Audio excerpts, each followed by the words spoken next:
25 Roadster 6882. I know what you're thinking. Hey Dave, you were building a car this whole time? Yep, starting to look like a car. So we got a body on here now. We've got the transmission back in place. We've got the flywheel changed out. Everything's back in order now, except for the drive shaft loop. I didn't have that centered, and it's still not centered, so on the little test drive this was hitting the drive shaft loop, but otherwise everything is pretty much back to normal. And now we're fitting the body on, doing the body and trying to put on some of the body fasteners. Put the body fasteners down there at the bottom. The ones to the far left aren't tight because a little cockeyed in there, but I'm just trying to get it started so that I can sort of put the doors on and see an initial fit of the doors and the ride height. The ride height was 4.5 inches, but it put this body right down on the tire, so I've raised it up to 5.5 inches so that I can at least get my fingers in there, and that's about all the gap that I have there. But I like the look of it. I like the stance of it. This is the Perky Butt model, which is the Mark III, but it doesn't look too high off the ground. There's my my handy dandy trunk rod, state of the art. So we've got the lights plugged in.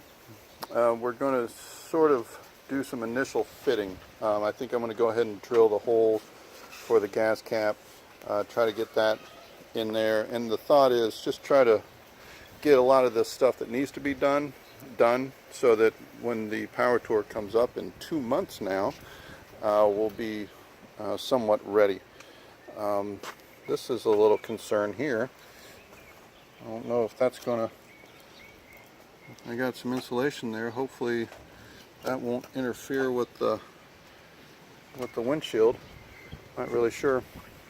And let's see what else under here. See, the mechanical linkage gave me a little bit of issue putting it back together. I've put in the wall, the driver's side foot box, and with that I put out a little bump out from my foot, and then that's some reflective tape. It's supposed to reflect 2,000 degrees. We'll see how well that does. And then on the inside I've got easy cool insulation, and I'm going to have another layer of that as well. But that wall is riveted in place. I've also put insulation around the oil pressure sender and try to protect that as well. While I was under there changing everything with the flywheel, I noticed that this return line was resting on the clutch bracket, and it was underneath here, which doing a terrible job showing, but on the other side of here it was etching a notch in that return hose, so that wouldn't have lasted long. And also with the mechanical linkage, something for you to think about was when I put it back in place, when I put in the clutch, it fell right on this threaded rod. I don't know if you can see some of the etchings in there, but see that, those etchings right in there? What it was doing was it was grabbing it, and so when I had the clutch in and then I pushed in the accelerator pedal, the clutch, I couldn't release the mechanical linkage, so it was just revving very high, and it was finally, I felt the clutch hit. I kind of did it by feel, realizing, okay, it's hitting this threaded rod, so I had to move that out of the way. So if you do a mechanical linkage, make sure that these two do not interfere, and they don't now. Well, let's see what else we've put that flywheel in. Obviously, I mean, that was a big deal. Here's something else with the springs. I've got 2 return springs. This is a Phytech turn spring, and initially when I was hitting that threaded rod, I thought that these springs just weren't bringing back the throttle okay, and they just kind of a little limp, and that's at rest, and I guess Phytech knows what they're doing. But what I had done was put a little bit of tension on there to see if this was helping get back the throttle cable to where it should have been, but that was before I realized it was grabbing the clutch was grabbing the threaded rod. So right now I've just sort of left it like that because I just haven't redone it.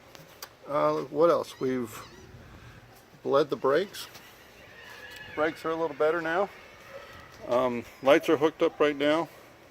The doors are on, and I can see why people are paying money to get this body work done, because this is quite the job. Now, to me, this doesn't look too bad as far as the alignment. Now, sure, the gap, I mean, I haven't done anything with the door, but how it's sort of in plane with one another doesn't look too bad.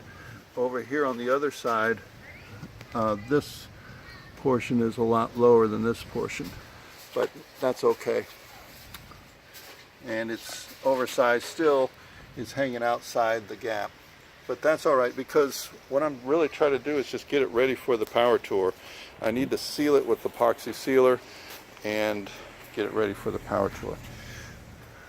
See, so the ride height in the back now is 5.5 inches. I had to raise this side up as well. I did the drop butt mod, but I don't know how I'm going to get the body that low unless people are, I mean, I've got this hole, see this hole here, but I'm not using that hole. I'm using the original holes. So it's not dropped. Let's see, sort of put the aluminum in there. Nothing's really touching the body as far as the weather stripping. I haven't done any trimming in there with the aluminum. I've started to fasten down the trunk deck so that I can continue on with the cabin riveting. I've got more rivets on the way. A little nice gap in there. And let's see, I guess that's pretty much it right now. I know there's a lot of things that I'm missing. Oh, look at this. See that gap right there? That's a pretty large gap. And this will press down with the windshield and the rear view mirror, but I still have a pretty considerable gap there. So I've misjudged that, and we'll see what eventually happens with it. But you know, I've been down this long road. I'm not going to worry about things like that. That can always be fixed, repaired, whatever. Foot box is starting to get enclosed in. This one is now fully enclosed in. I'm going to do a little bit more insulation. I put some sound deadening mat down here, and then I covered it with truck bed liner, just so whoever's feet are down in there, hopefully it won't rip up that sound deadening mat. You can see there's gaps and holes back in there, back in here. There's a lot of holes to fill up. So still a lot of work to do. But again, trying to get it ready for the power tour. So we took it for a drive yesterday. So she's running again. She can go around the neighborhood. So we're making progress. Starting to look like a car. I'm going to go ahead and try to get a lot of these parts put on the car. The hood and doors, trunk, as you can see, is on there. Lights, kind of make sure everything's working like that. And then I'll come back to the aluminum and other things to be able to put those in and you know, work on those sort of things. So that's sort of where we're at with it right now. But feeling good about it. Not really, I lie. I feel like I'm behind, but things are coming along. We still have 2 months. I was sort of hoping to be able to get a month's worth of driving before the power tour, but we still have 2 months to go. So, all right, see ya.